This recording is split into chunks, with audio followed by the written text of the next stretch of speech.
नमस्कार मंडळी, श्री स्वामी समर्थ. तर बघा, आजची रेसिपी आहे आपली हरभऱ्याची भाजीचा गरगटा. आणि त्यासाठी लागणारं साहित्य बघा, मी हरभऱ्याची डाळ भिजत घातली होती 1 तासभर आणि हे असे थोडंसं बारीक डाळ असते का नाही तसं वाटून घेतल्या. आणि 1 चमचा खरडा म्हणजे मिरची, कोथिंबीर आणि लसूण बारीक आपण कायम खायला करतो ती खरडा किंवा ठेचा तुम्ही म्हणत असाल तर त्याला. आणि लसूण पाकळ्या 5-6. हरभऱ्याची भाजी आहे बघा, मी अशी बारीक चिरून घेतली हे.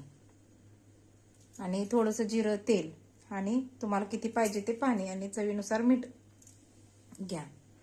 आणि मला जरा 1 मोड शेपूचं पण रानात घावलेला, चवीला ती पण चांगलं लागते त्याच्यात घातल्यानंतर. तुमच्याकडे अवेलेबल असेल तर घाला, नसेल तर हाय असं डायरेक्ट हरभऱ्याच्या भाजीचं गरगट करू शकताय तुम्ही. तर करूया चालू. बघा, कढई तापली आपली.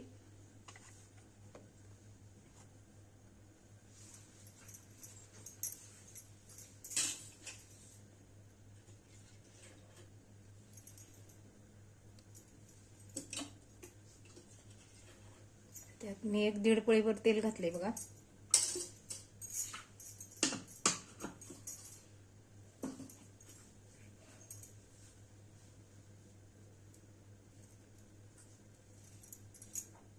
माझी कढई तापायला वेळ लागतो त्यामुळे मी आधीच तापवायला ठेवते, नंतर बोलत असते.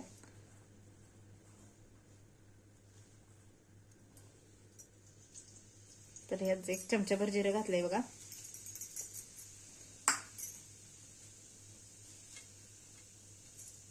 हे लसूण पाकळ्या 5-6 अशा घातल्यात बघा चिचून. खरड्यामध्ये लसूण असते तरी पण आपण पण घालावं, जरा चव चांगली येते त्यामुळे.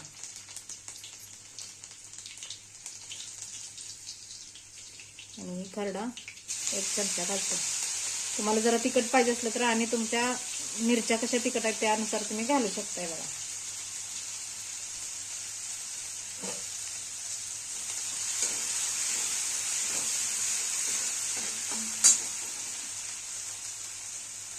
आणि आता ही भाजी टाकून घेऊया.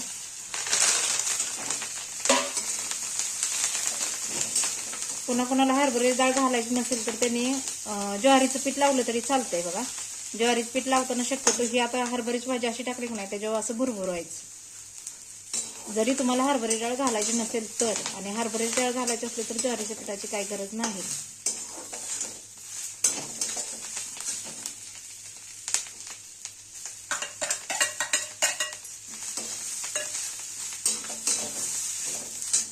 तर ही गरगटा बघा चपाती बरोबर किंवा भाकरी बरोबर पण चांगला लागतो. शक्यतो भाकरी बरोबरच चांगला लागतो, तर आताची मुलं चपाती जास्त लागते त्यांना, त्यामुळं.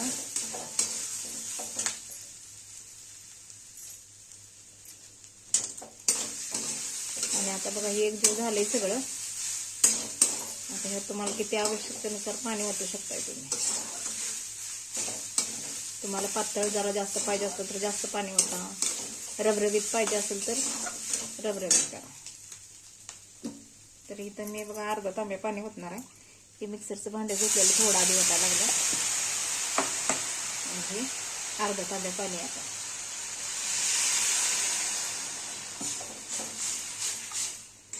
तर ही गरगटा बघा 1 नंबरच लागतोय. आणि ह्यात फोडणी देताना का नाही मोहरी वापरायची नाही, फक्त जिरंच वापरायचं.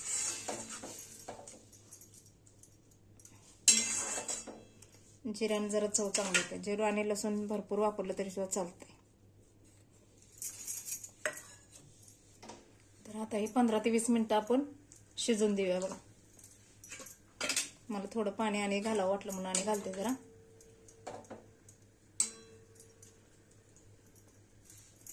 आता हे झाकून ठेवूया आणि 20 मिनिटं किंवा 15 मिनिटं शिजू देऊया.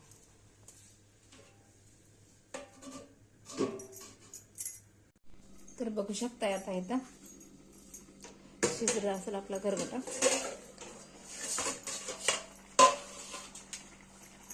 कसं खमंग असा वास आला आता मस्तच.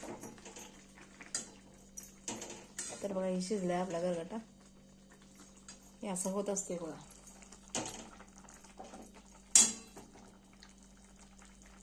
तर या मंडळी जेवायला.